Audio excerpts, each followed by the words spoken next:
Hello everyone and welcome to today's webinar. With the economy in crisis, it's not only the outside world that's shaken to its core. We often feel it on the inside too. It's natural to start reflecting on fundamental questions. Questions like, what really matters to me? Am I leading the life I want? Who am I? Crisis can also be a wonderful springboard for personal growth. Here with me today, I have Susie Madge. Susie is a psychologist, she's a Hintsa performance coach, and she's a mental well-being specialist. Susie is an exceptional person in many ways.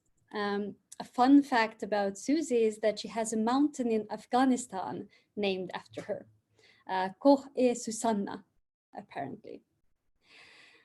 Susie will talk today about exploring identity, purpose, and control in times of crisis. I will now let you, Susie, take it away. Hi, everybody. It's wonderful to be with you and to be given this opportunity to share some of the insights which I've developed, particularly over the last 3 weeks of interactions with my psychology clients, to try and see if we can figure out any common themes which are happening for us as humans in this time of COVID-19. So as a psychologist, what I'm really interested in is quality of experience and what it is to be human right now in this moment. Now, I'm not going to make any bones about it. Most of us who are listening to this webinar are probably in quite a fortunate position. We're probably not refugees. We're probably not stuck in prison, and we're probably not going to be going to the food bank next week to feed our families. So already we are coming at this crisis from an angle of being relatively fortunate. Some of us may also still be able to work, and some of us may not. And that means that we have the rapture of action, because when you've been working and then suddenly your work is taken away from you, that can be extremely challenging as well.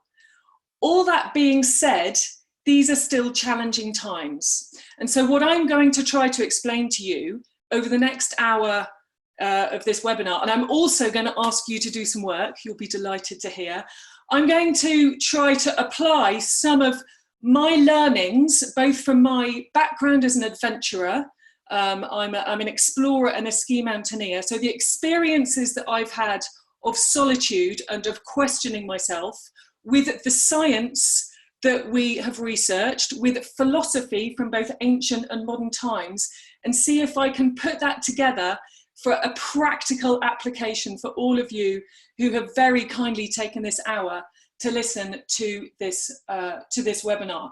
Now then, it's not all negative. Some of you may be having some very, very positive experiences from this challenging time as well, and that is great. What I'm going to be talking about is some general themes and some general applications for if you're both having negative experience from this, neutral experiences from this time, and positive experiences from this time. Because as Nora correctly said, it's during difficult times that quite often we are enabled to reflect more on what is important to us in our lives, what our identities are, whether we're indexing the correct identities for the particular time times that we're having, what our values are, what makes life meaningful for us. And that's all the things that we're going to be looking at over the next hour or so. Okay. The other thing I'm going to try and do is I'm going to try to avoid giving already available advice. There's lots and lots of advice out there already. What I'm going to try and do in this hour is for us to go deeper into our core, to really figure out what the current moment means for our identities, our sense of purpose, and our sense of control over our lives right now.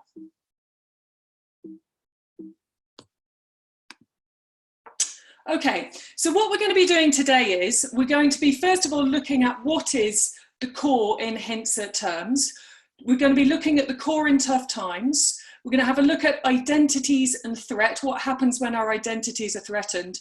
And we're going to look at some wisdom from other scientists, psychologists, and philosophers over the ages to see if we can create meaning and purpose right now.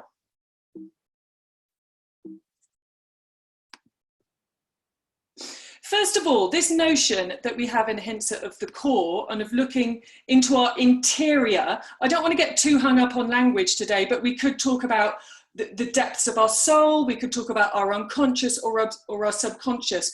But what we're really talking about is examining our life in a more profound or a more deep way. Now, we're not the first people at Hintsa to be doing this. Philosophers and also religious figures have been doing this for thousands of years. Socrates, for example, said that the unexamined life is not worth living. He also posited that we can know ourselves better. Humans can know themselves. Humans can change themselves. Now, Socrates was saying that 2,500 years ago. As psychologists or neuroscientists, we know now that that is true because we know about neuroplasticity. When I did my psychology degree, 25, 30 years ago, giving my age away now a little bit, we didn't really know about neuroplasticity. We thought that we were fixed with the brain and the genes that we had. We didn't really know how changeable that was, but we now know, thanks to brilliant machines like fMRI scanners, that actually our brains are very, very plastic. And what that means is that we can create new habits of thinking, feeling, and acting. So one of the things I would like you all to get out of today is to start thinking about how you can maybe lose some habits which are not useful for you at the moment in these tricky times, and maybe create some other habits which may be more useful and more wise for you right now. Now, in terms of habit creation, we reckon as psychologists that to really change a habit and embed it takes about 60 days. So that's 2 months. That's probably more or less, we reckon, maybe around about the amount of time that we're going to be in the particular confined situation that we are in lots of North American and Western European countries. It's about 28 days to create a new habit, about 20 days to create a habit, about 20 days to embed a habit, and then about 20 days to automaticize a habit. So around about 60 days in total. That seems like quite a long time for us right now, I know. Nevertheless, we know that we can change habits. And the great thing about habits, and why habits are so incredibly useful, is because they are energy savers. That's why we have habits in general, is because they save our energy, which is very, very useful for us. Okay, so what is the Hintsa core?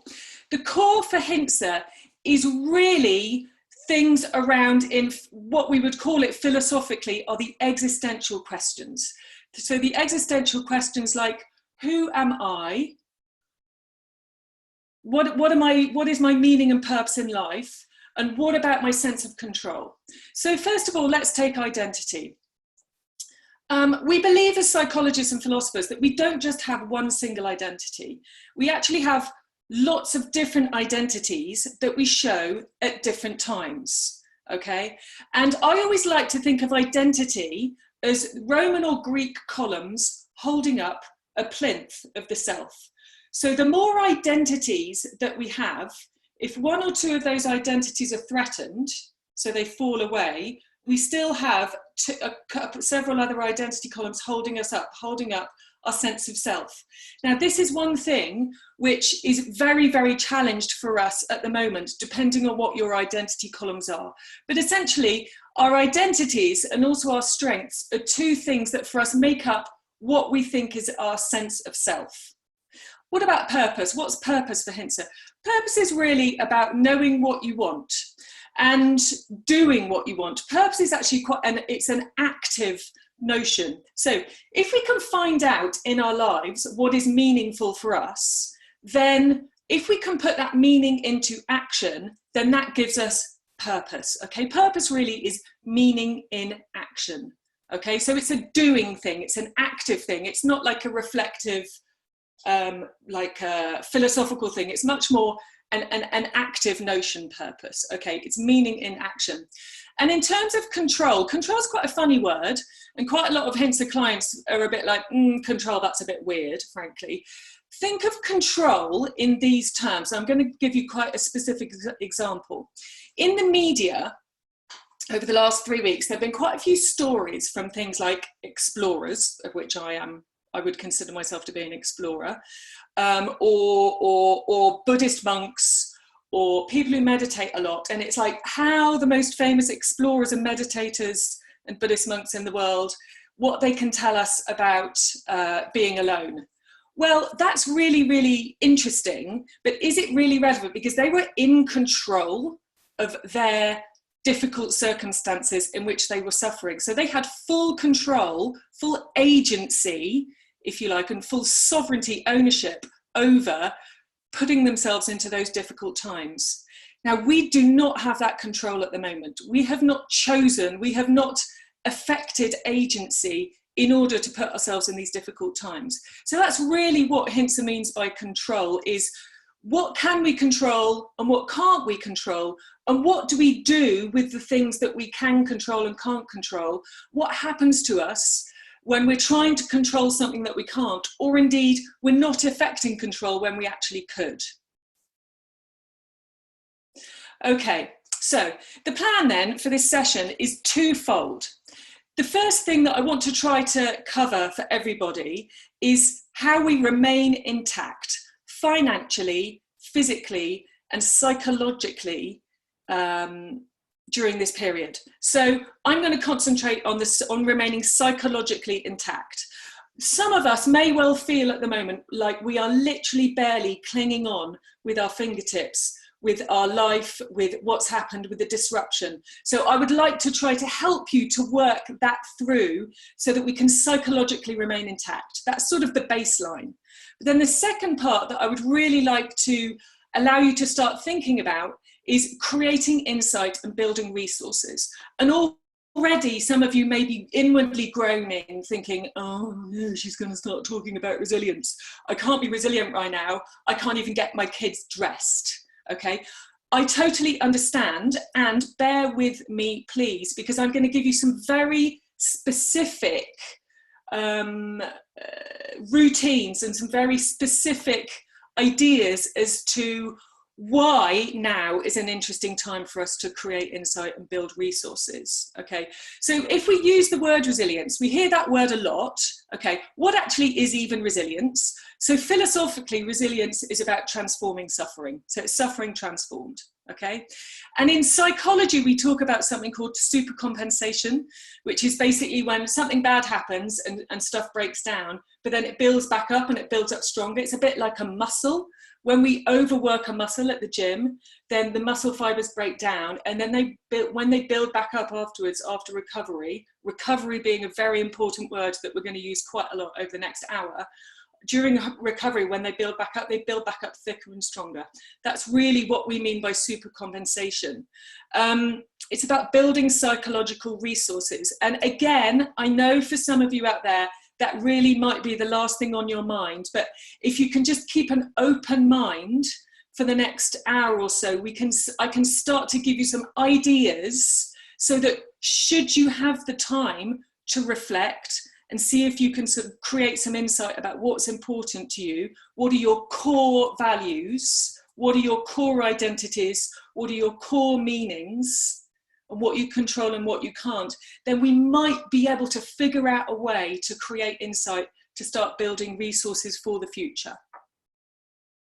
Okay, I'm going to first of all tell you a couple of stories, one which has happened to me and one which has happened to a client of mine over the last 3 weeks, to give you an idea as to the kind of things which are happening to us and how they're really threatening of our very core souls. So the first thing is, I had a client of mine who was saying that she just got unbelievably enraged because her partner ate a hot cross bun. And I was like, right, okay, interesting, hot cross bun gate. Tell me about what happened. She just said, I just couldn't control my rage. I'd had a plan for the hot cross buns. We were going to enjoy them as a family after we'd been out for a walk. I'd been looking forward to the walk all day. And then I got back and I realized that there was only one hot cross bun left and one of them had been eaten. And she just couldn't figure out why she was so unbelievably weirdly enraged about the fact that her husband had eaten a hot cross bun. And I'm going to talk a little bit about that later on to explain why hot cross bun rage. The second thing was actually something that happened to me right at the start of when we were confined here in France 2.5 weeks ago. And on the second day, I went down to the communal but private square outside the flat where I live, and I started playing bat and ball with one of my kids who's 8 years old. And bat and ball for me is quite a fundamental thing where I relax, I enjoy myself. We have a lot of laughter with the kids playing bat and ball. And also it really appeals to my value of parenting and them not being indoors on screens, but them being outside and moving and having a nice time. And the gendarmes, so the local police officers, came up and said, you can't play bat and ball. And I was absolutely enraged and livid. I literally didn't know what to do with myself. And when I get very, very, very, very attacked like that, I feel under threat, my stress response starts. And for me, the fight, flight, freeze stress response, which is our default stress response, firstly, my brain froze, so I just couldn't think of anything at all. But I had to move away incredibly quickly. I had to just fly. So I literally picked up the bat and balls and just almost ran away from the police officers. So I had the flight and I had the freeze. Luckily, I didn't have the fight and I didn't hit the police officer. That wouldn't have been quite so good. But after that had happened, I was trying to reflect on, why did I have such an unbelievably extreme reaction to the police officer telling me that I couldn't play bat and ball with my children? And I think what it was to do with, it was actually to do with my deep core values and my core identities as a parent. So what we're going to do is, in order to kind of look at this thing of remaining intact psychologically and creating insight and building resources, we're going to have a quick look at what are the reasons for those reactions. You all will have had these kind of reactions as well, these incredibly massive, filled with rage, or on the other side of the spectrum, you would have been rendered very, very apathetic or listless by things that happened. So what are the reasons for those reactions? And if we can start to understand the relationship between what's happened and who we are in our core, our identities, our values, our sense of meaning and purpose, and our sense of control, once we understand the relationship between those two things, what I'd really like to engender in all of us after today is the notion that we should be going easy on ourselves. These are unusual times and unusual circumstances, and we will have these very, very bizarre, very extreme reactions of rage and anger on the one hand, or apathy and listlessness on the other. And that is okay. That is okay. Okay. And in order to create insight and build resources, a really great question to ask ourselves is, what does this reaction reveal about ourselves? And when I'm talking about creating insight, we actually have quite a unique opportunity at the moment to observe and to have a window on our soul and on our core. Because personally, whenever I have a massive rage-filled reaction like that, for me, I'm like, okay, this is like a direct window or a light tunnel into something which is really important to me. As an example, if you ever experience envy, the emotion of envy or jealousy, always see that as useful, okay? If ever one of my clients says, I say, what are you envious about? Particularly if they're very, very stuck about something, they don't know what to do with their career, I just say to them, who do you envy? And if we can find out who they envy and what their role is, that is a great window onto what they want and what their motivators are, okay? So extreme reactions, not just now, but in the whole of the rest of your life, if you've got any extreme emotional reaction, it's a really useful window onto several things, one of which is being what is very important to you, what are your identities, and what is meaningful for you, and what are your values, okay? And once we've understood that, then we can start to create a plan, not only for remaining psychologically intact now, also for, if we know what's more important to us now at the moment, can we start to create a post-COVID plan? So create a plan for now and how you're going to remain intact now, but also how to create a post-COVID plan. Okay, so identities. I've already explained that for me, identities are lots of different columns which hold up the plinths of myself, of Susie Madge. Okay, so imagine at the moment, right now, during COVID and during confinement, you've actually only got a couple of columns. And those two columns are that you work in the travel industry. Here's the self. You work in the travel industry and you're a skier or mountaineer. I know several people like that in Chamonix. They really, really have two identity columns. One is their job, they work in the travel industry, and one is that they're a big skier and mountaineer. Now, both of those columns have crumbled. They've gone because they don't exist anymore, not for the foreseeable future. So imagine what that does to their sense of self. Okay, they now have an incredibly threatened, wobbly sense of self. All right, that's why it's great for us to understand what lots of different columns holding up our identity are, and indeed to create some. So as an example, I do quite a lot of work on identity with my clients. And so my pre-COVID-19 identities were that I'm an adventurer, I love going out with friends, I'm social, I'm really interested in geopolitics, I'm a parent and I've got a close family, I love nature, and I'm a psychologist. Those were my pre-COVID identities. However, after the situation with the police officer, I had a really good look inside myself to try and understand why on earth that encounter with the police officer telling me that I couldn't play bat and ball with my 8-year-old anymore disturbed me so much. And I realised that there were actually some identities which I had not recognised before, and now I do recognise. And these are the identities which have come clear to me during COVID-19. And those identities are, I really, really hate authority. Okay, I'm a real free spirit, and authority, it's always done my head in, even as a little girl, and that came back in a flash to me. I'm a true free spirit. I'm actually surprisingly social. I really miss the random interactions with people in cafes and on the street. I really, really am massively over-indexing on hugs at the moment, hugging my children. And I'm going to come to this later, but Maslow's hierarchy of needs and the need for social is incredibly strong at the moment. So I'm really over-indexing on physical proximity and hugs. And I really love horizons, and I mean physical horizons. So when I'm going out for my 1-hour walk, it's in trees here in Chamonix, and I'm never getting a view. I'm not getting any big, wide horizons. But moreover, psychologically, our psychological horizon, or what the French would call the point de repère, it's not there at the moment. This period of confinement feels infinite. It feels like it's never going to end. And that really is very, very difficult for many of us. So I'd like you to do right now, just for a couple of minutes, I'd like you to think about what your identities are, please. And I would like you to jot them down. So jot down all the identities that you think you have, either that you had pre-COVID or that have become apparent to you from having very, very strong and extreme reactions to things that have happened over the last 2 to 3 weeks. So just jot down, please, some of your identities, and I'll just give you 2 minutes to do that.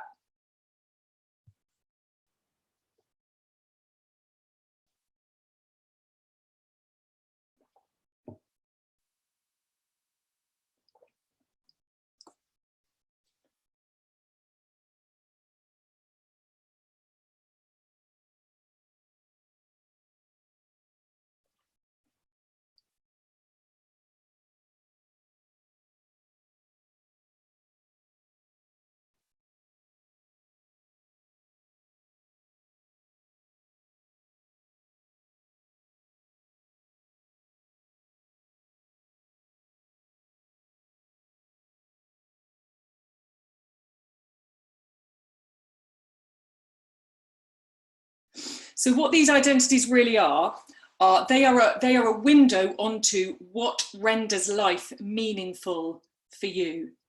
Okay, what renders life what creates meaning for you in your own life. Hopefully you've either thought of some, or maybe you've even managed to write some down. That would be great. But kind of, so what about meaning and purpose, really? So what we've done is we've identified some components of our present identities and what makes life meaningful for us. But what do we do with that? Okay, so probably the preeminent psychologist on meaning at the moment is a guy called Paul Wong, and he says that meaning is awareness of coherence, purpose in one's existence, and the pursuit and attainment of worthwhile goals. Okay, And purpose, as I already explained to you, is meaning and action. So what we're going to do right now is we are going to set some goals. And I would like you to set one or more goals for those meaning identities that you have just discerned right now. So it's goals which really need to be actionable, that you can start working on straight away.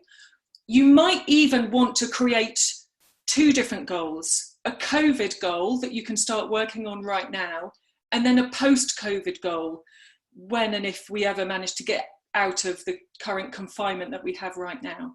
So just quickly, real gut instinct, what are some goals that I'm going to set for these meaning identities that I have just discerned?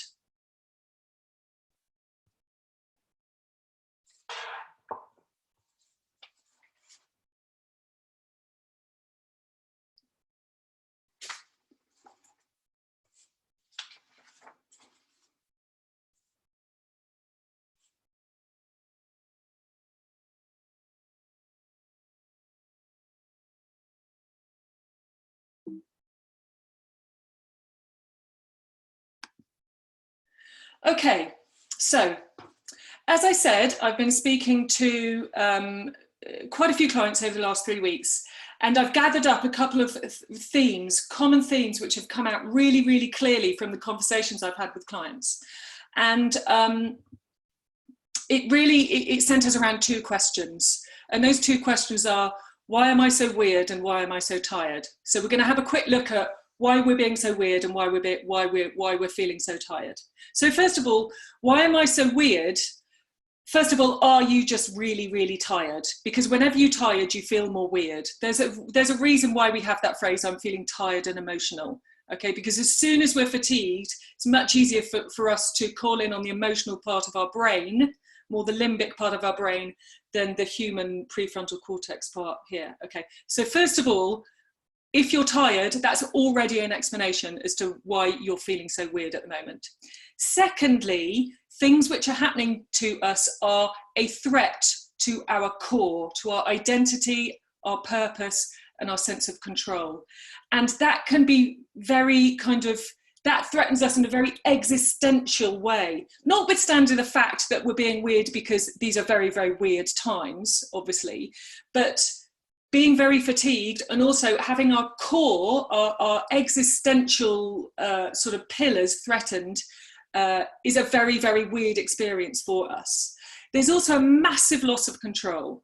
And when we lose a sense of control, we lose a sense of agency, a capacity to influence. And that is very, very important for most of us on this call.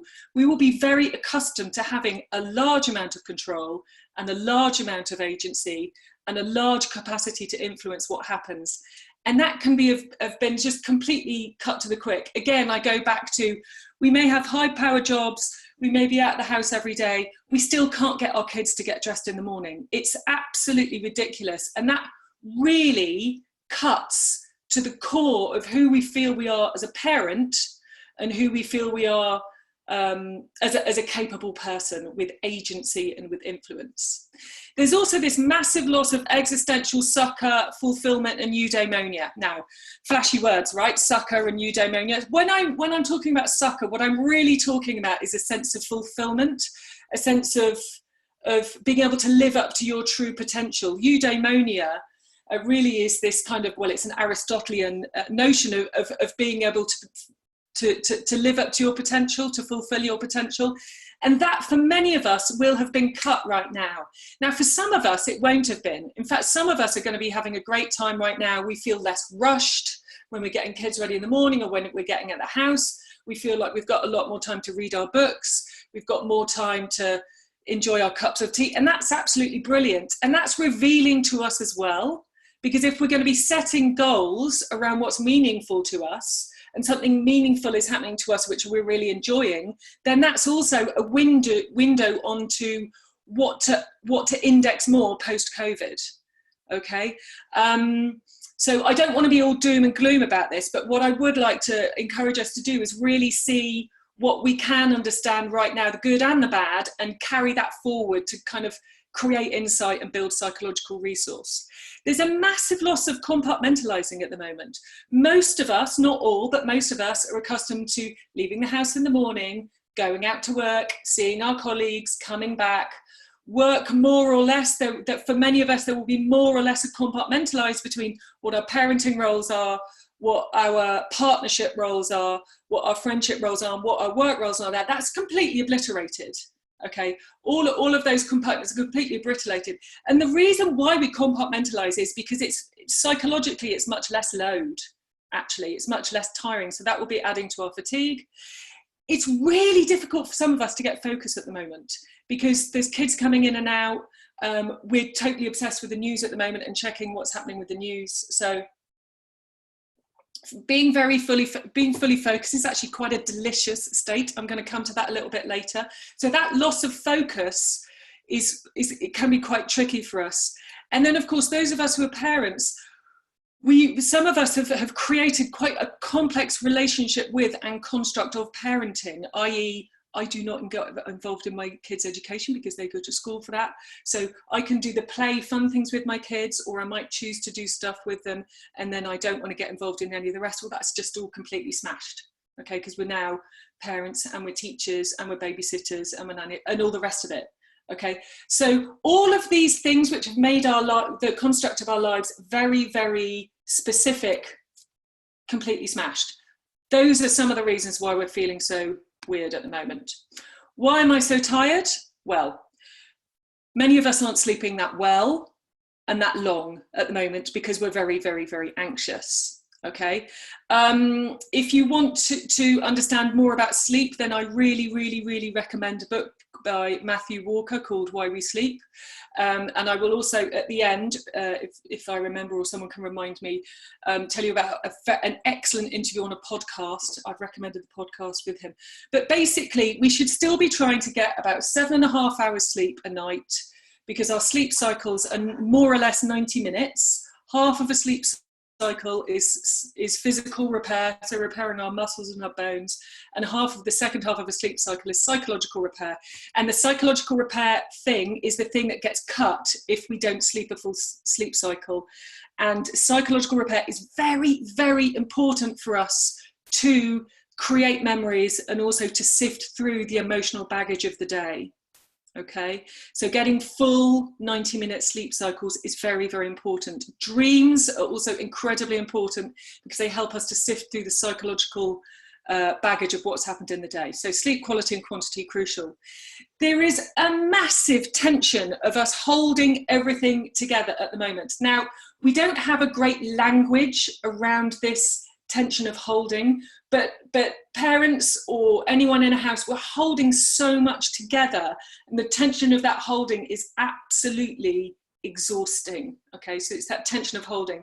Loss of habit, as I said, all the kind of quite strict boundaries that we bound our lives in, the compartmentalization is completely gone. We've lost an awful lot of our habit, and as I said right at the start, habit is very energy saving, and if we don't have those energy saving habits to fall back on, that's really, really exhausting because we're having to make many more decisions in the day, and decision making is really exhausting.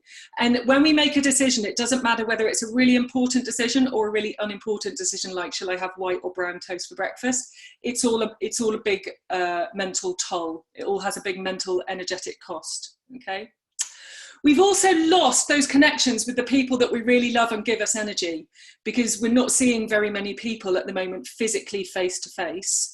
And then that loss of control leads to helplessness and apathy and listlessness. Some of you may have noticed that you're actually finding it quite difficult to get off the sofa sometimes.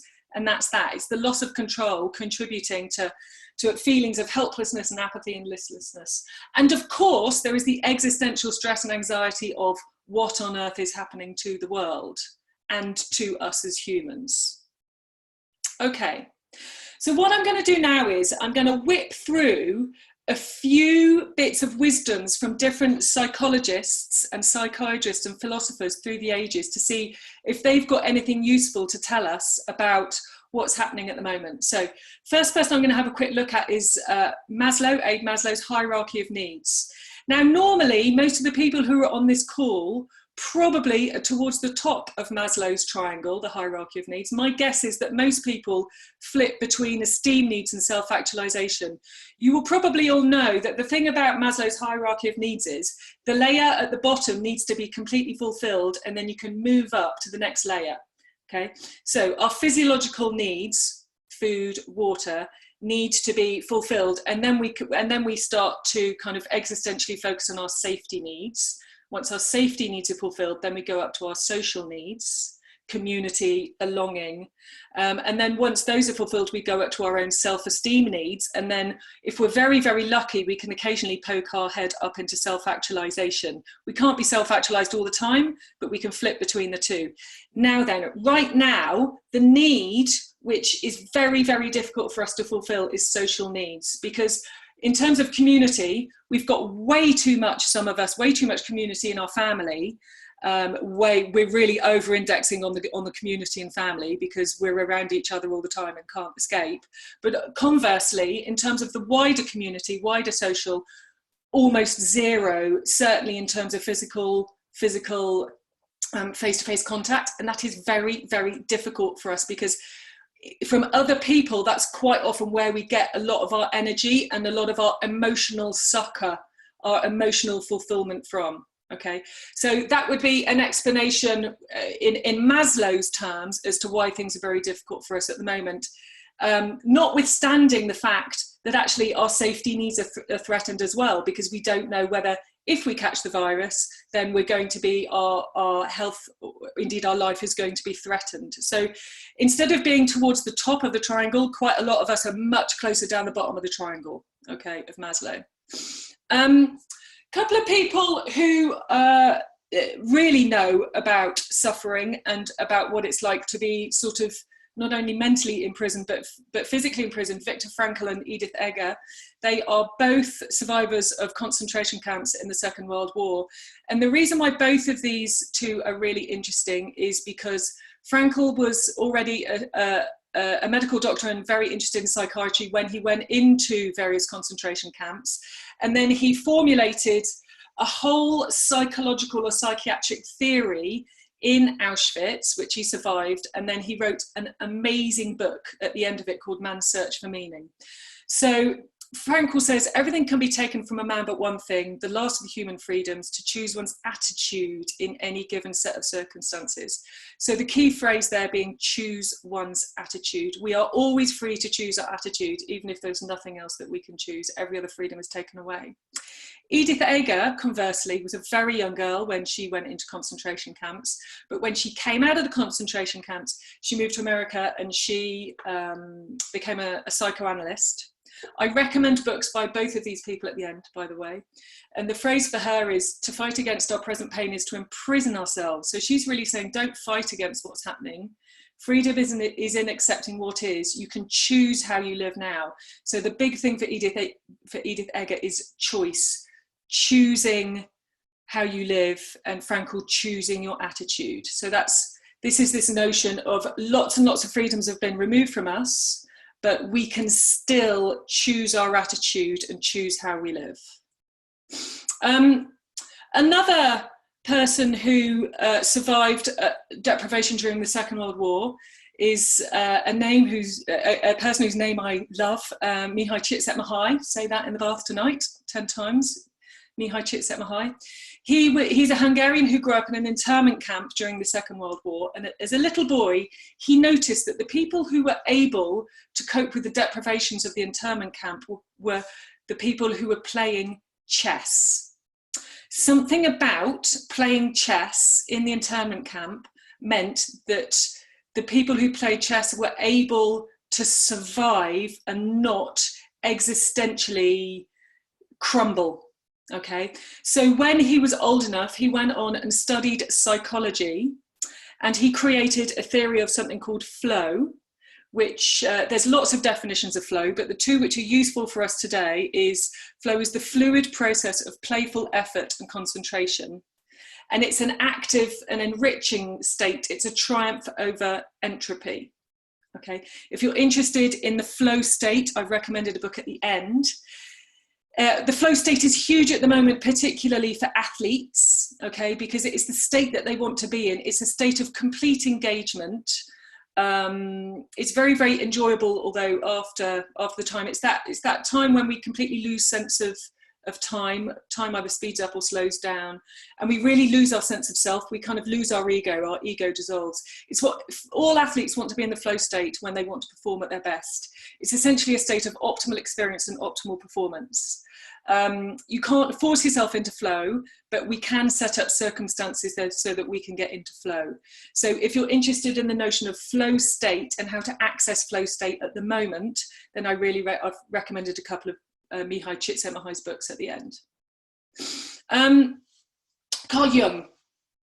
So he's another very interesting psychologist and therapist, and he really encouraged this notion of a complex or mature personality.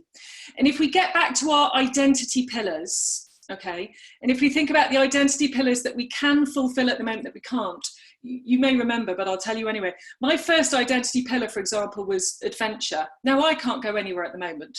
I was supposed to be going to climb ski Mount Fuji in 2 weeks' time. Obviously, I'm not going to be doing that.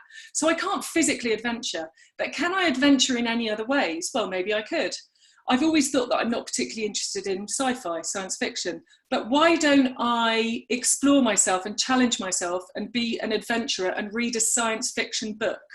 Okay, so can we index some of our identities in a completely different way, and can we over-index some of those identities? For example, I'm really interested in nature, but I wouldn't really say that I'm not a go and plant a load of tomatoes in the garden kind of a person. So what I've started doing is putting breadcrumbs out on my balcony, and I watch the birds come and eat the breadcrumbs every morning. So I'm trying to index those parts of my identities in different ways, in ways that are available to me right now. So start to think if you can do that, and start to see if you can really develop a more complex and what Jung calls a complex or a mature personality. Barry Schwartz, we're back to modern time now. Back to kids, and apologise to those of you who don't have kids, but this is quite a good example of satisficing. So part of my value system as a parent is that I don't want my kids to go on screens, or to go on as little as possible, and my kids love Lego.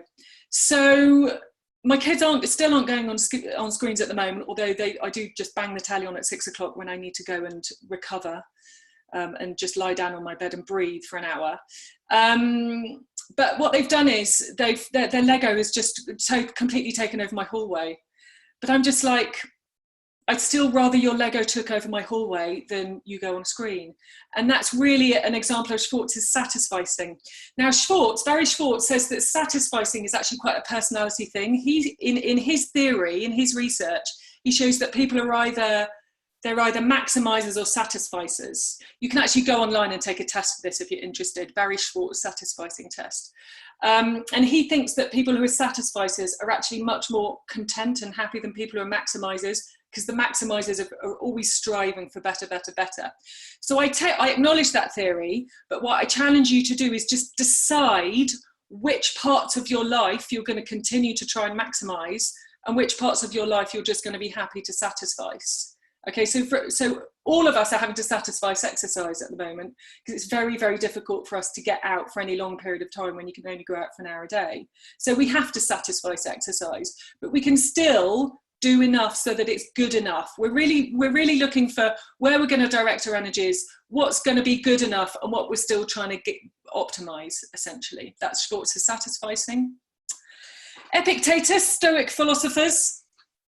Don't judge in your reputation, money, or position, but in the strength that is yours, namely the judgment about the things that you control and don't control. Please, really, one of Hintsa's kind of the triumvirate of the core is control. It's very, very frustrating and very enervating, very exhausting when we try to control things that we cannot control. So let's know what we can control, let's know what we can't control, and let's play with that. Okay? And a couple of modern theories now, and then I'm nearly done. Marty Seligman came up with this theory of flourishing, okay, which we call Perma V. This is quite useful for us really as a checklist, so that we can almost do a checklist for ourselves and for our family and for our friends of this is what he thinks are the constituents of flourishing, of kind of happiness and well-being. So he started off with 3 constituents, which were positive emotion, which is pleasure, enjoyment, joy, anything which feels good, kind of short-term or long-term is positive emotion.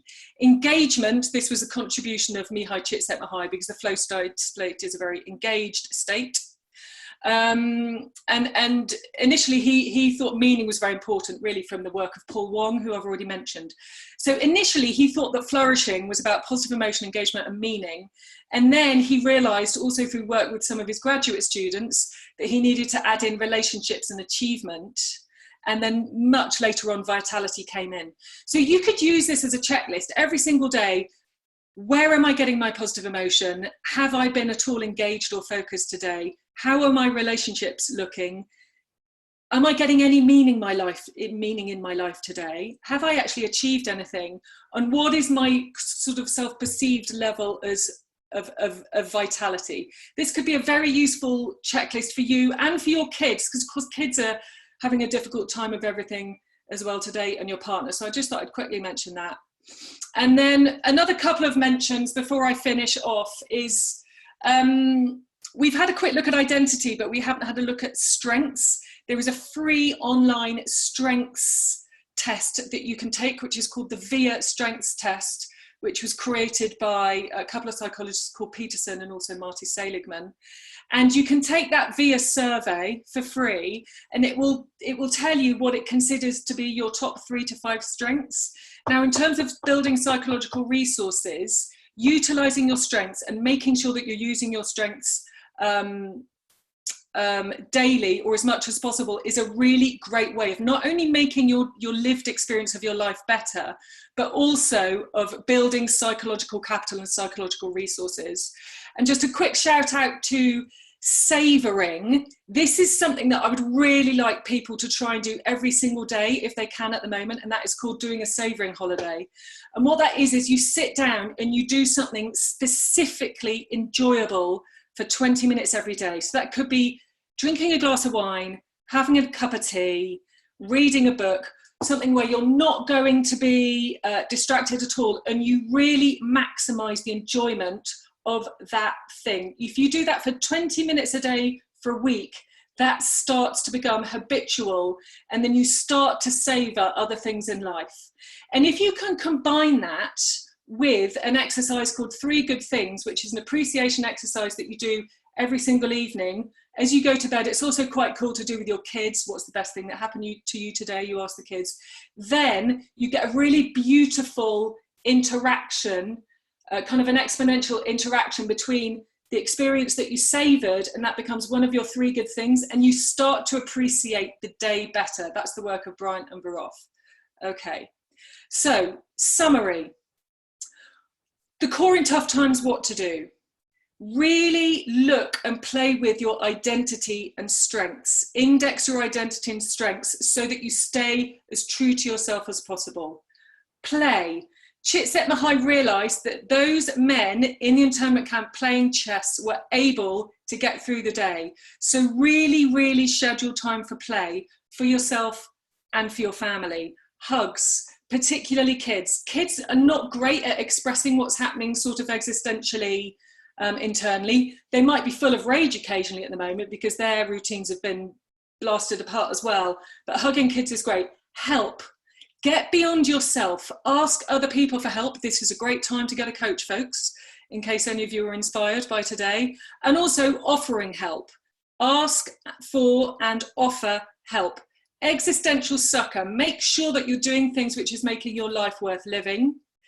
And when these weird things happen to you and you get these really rage-filled or apathetic reactions, reflect and think to yourself, what does this reveal about myself?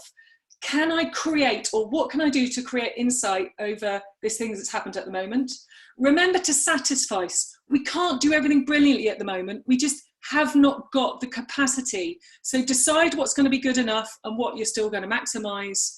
People, who are you missing and what are you going to do about that now and later on?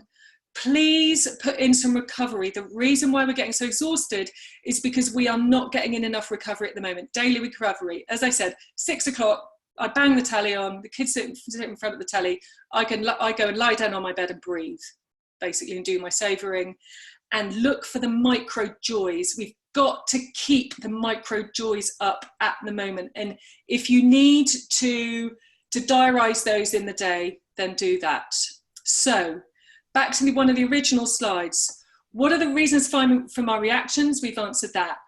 What is the interaction between what's happened and who we are? We've looked at that. Go easy on yourself, folks. And when we have these big reactions, what can this reveal about ourselves? What can the extreme reactions reveal about our deep and inner, our core selves, and create a post-COVID plan? We've started to do that already with looking at our identities, creating some current goals around those identities, and also some post-COVID goals. Couple of books. Seek out the work of Mihai Csikszentmihalyi. 3 books: Flow, Creativity and Good Business. Frankl's Man's Search for Meaning, amazing book. Edith Eggar, The Choice, amazing book. Jules Evans, The Art of Losing Control. These are all very, very readable. They're not too scientific. And if you want a couple of podcasts, I really recommend 10% Happier and This Jungian Life, if you're at all interested in Jungian therapy. Our next session is going to be on Friday, April the 17th, with the wonderful Ellen Patunas, my colleague. She's going to be full of insights on nutrition and immunity, so please make sure that you make the time for that. Thank you so much, everybody, for listening. I really hope that you got at least something useful out of that, and questions.